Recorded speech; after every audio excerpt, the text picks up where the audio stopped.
When seeing is no longer believing, evidence isn't dying, it's moving.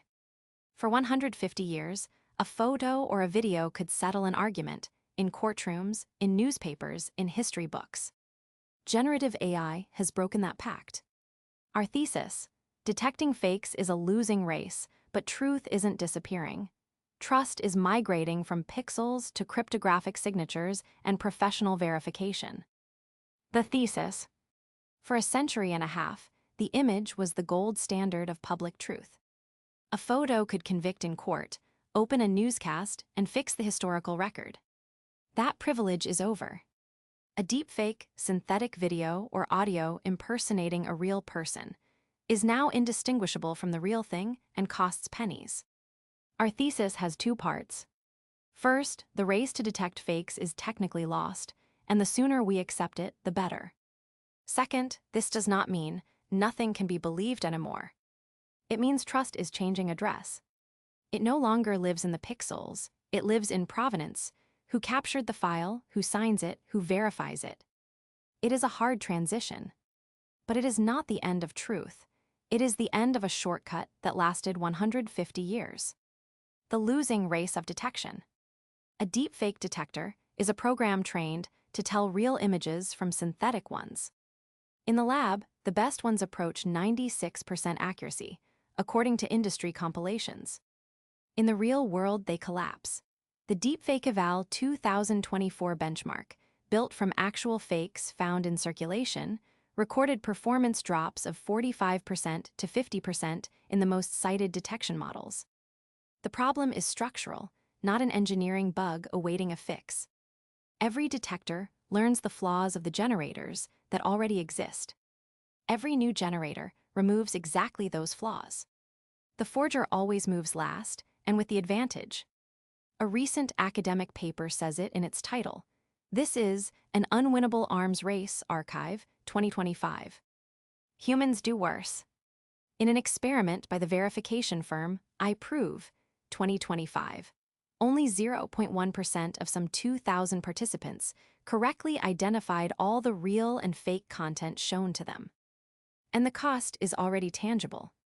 In January 2024, an employee of the engineering firm Arup transferred $25 million in 15 payments after a video call in which every participant, including the CFO, was a deepfake, according to Hong Kong police.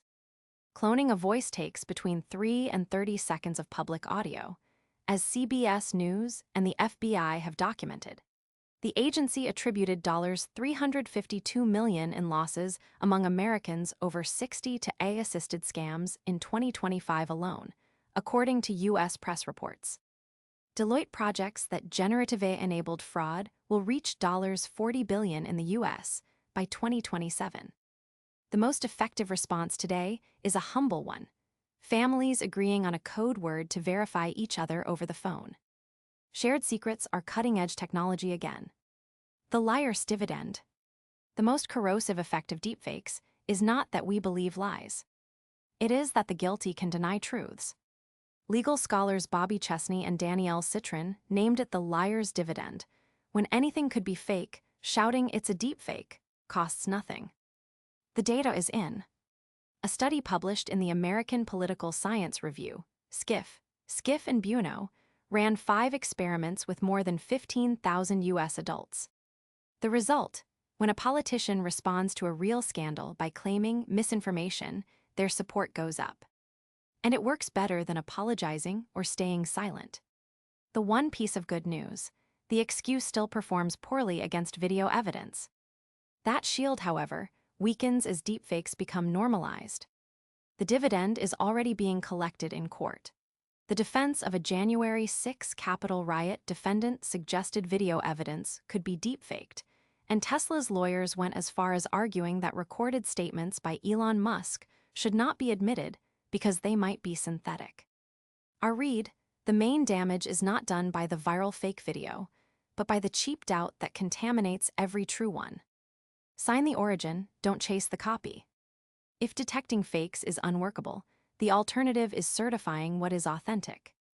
That is the bet behind C2PA, an open standard, now an ISO norm, that attaches content credentials to every photo or video.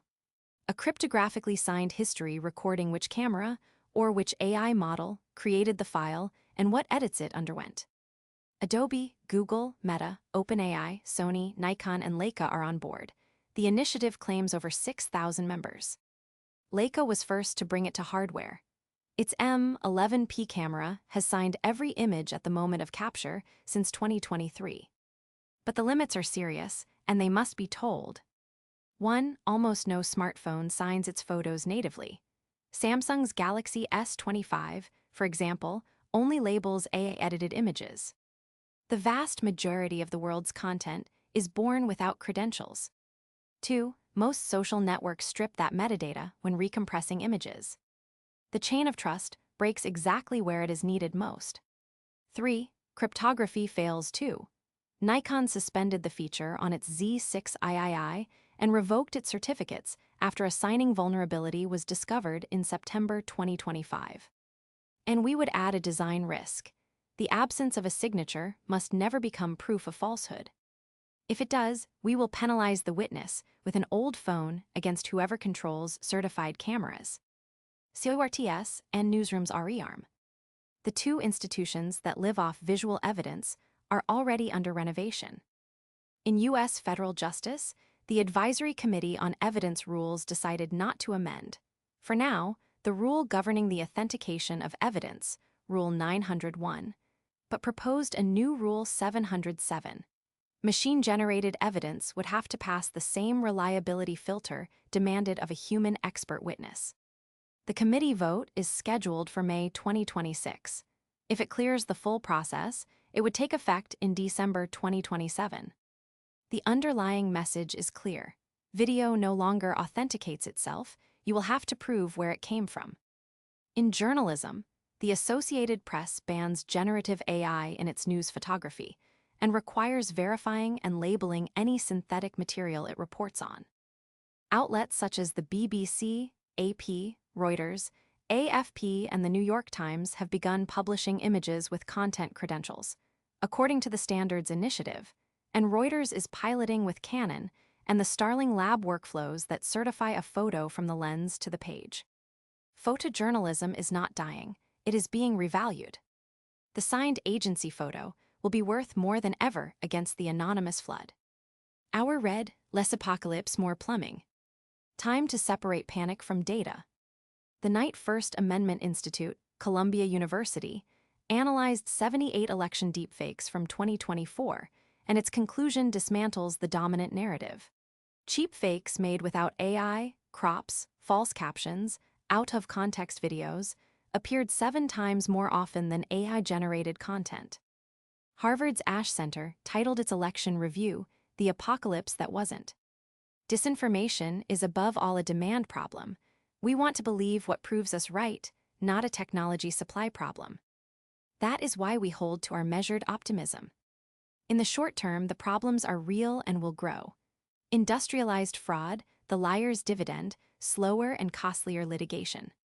In the long term, history offers perspective. Journalism verified facts for centuries without photography, with witnesses, documents, and source triangulation, and it will do so again with better tools. The implication for readers: distrust loose content and trust chains of custody, who publishes it, what signature it carries, who else confirms it. The implication for companies and institutions: provenance stops being a technical detail and becomes critical infrastructure. Just as the HTTPS padlock, the encryption protecting websites, was for e-commerce. Nobody says the internet killed shopping because anyone can build a fake storefront.